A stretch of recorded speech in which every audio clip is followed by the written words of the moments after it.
that. Let's talk to author, columnist, former editor of the Jewish Chronicle, Jake Wallis Simons. Hi, Jake. Hello, good morning. Well, listen, I want to... afternoon. Afternoon. Gary Lineker, right? He's been nominated for a National Television Award. If he wins it, he'll be... he's been shortlisted to be Best TV Presenter. If he wins it, he'll have to knock Ant Dec off their perch because they've won this award about 53 years in a row or something. 23. But they fancy that he could well do it.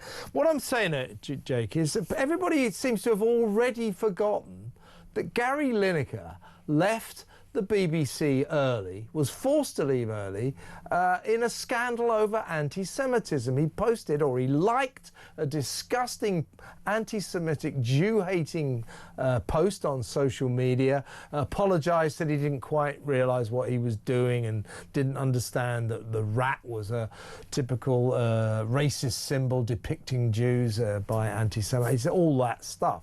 But that's why he left. Under an anti-Semitism cloud. At the BBC, I don't suppose that counts for much. There's a lot of anti-Semites there, as far as I can work out, especially in the newsroom. But everybody seems to have forgotten. Now he's nominated for this prestigious award.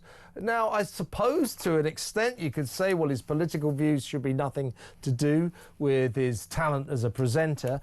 But, you know, doesn't this just indicate that in this country, increasingly, we just tolerate Jew hatred? I'm thinking of those two morons with water pistols squirting water at members of the Jewish community in Manchester. Last week, Greater Manchester Police said, oh, it's brilliant. We've worked it out. We've just got them to apologise. They've said sorry. Now we don't have to go to court. Once again, Jew hatred tolerated. It's a bit worrying, this, isn't it? Yeah, I mean, it's bizarre enough for a presenter to be effectively sacked from his job as a presenter because of his behaviour on social media and his outspoken, contentious views, for him then to be nominated for television's highest award within a matter of months. But it's even more bizarre for him to be sacked because, allegedly, of racism towards Jews, and then to be nominated. I mean, if he'd been sacked for any other form of racism, to borrow a phrase from Jeremy Corbyn, if he'd been caught using, you know, anti-black racist slurs or speaking badly of Muslims or being homophobic or whatever, his feet wouldn't have touched the floor. He'd have been out. Not out just of the BBC, but entirely out of polite society. There's no way you can conceive of him then being nominated for TV's most prestigious award. I mean, I think of MasterChef and John Turode, who in the summer was sacked for allegedly using one racist slur. He said he couldn't remember doing it. Imagine him being nominated for a prestigious television award in the coming months. It's inconceivable, and yet when it comes to Jews, suddenly it's a different standard.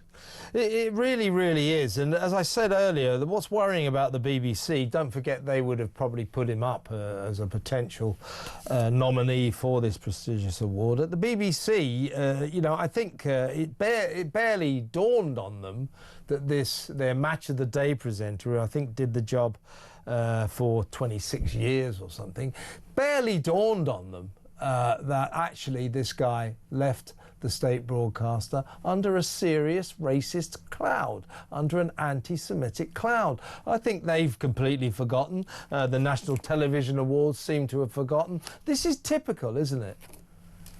Yeah, I mean, let's just refresh our memories a little bit about what Gary Lineker has done. It wasn't just sharing that emoji or that post with the picture of the rat referring to Israel. That was the straw that broke the camel's back. But there was a long backstory as well. On October the 7th, he didn't post at all about the attacks on Israelis. He just posted Super Spurs are top of the league. That was the contribution to the violence then. And yet, in the violence, when Israel was forced to respond to that, the worst assault on its people since the Holocaust, he then suddenly sprang to life. He used words like Israelis. He called for a boycott of the Jewish state, and he lamented the killing of an alleged footballer who turned out to be a terror suspect. You know, he has a long backstory of very, very controversial posts, always about Israel, never the other way around, and that really led to him being sacked. And yet, you know, we find him being lauded as some kind of free speech martyr in many corners of society. And it shows that the BBC still can't quite work out what it thinks of him, because it sacked him on the one hand and yet nominating him for an award on the other. Yeah, he's been giving interviews ever since, and a couple of weeks ago he gave a big interview. It was all over the front page of a paper, and it said, he said, "I'm not anti-Israel, I'm anti-killing children." OK, fine, nice stance. I didn't notice him being all that vocal after October the 7th, when all those children were killed by Hamas. He's only got vocal about the killing of children. Now he can point the finger at Israel. See what I mean? You know, yeah. He's not consistent here, is he? Well, no, exactly. I mean, there's something about the killing of children and Jews that goes together in a particular kind of mind and agitates their passions quite profoundly. It doesn't seem to have the same effect when other people kill children willfully. I mean, Israel never kills children intentionally. It's trying to get rid of Hamas, who are hiding behind children to try to provoke Israel into killing them inadvertently, to provide the propaganda campaign that we see on our screens, on our social media, day in, day out. But all the other regimes willfully killing children in war and otherwise, including, of course, Hamas, who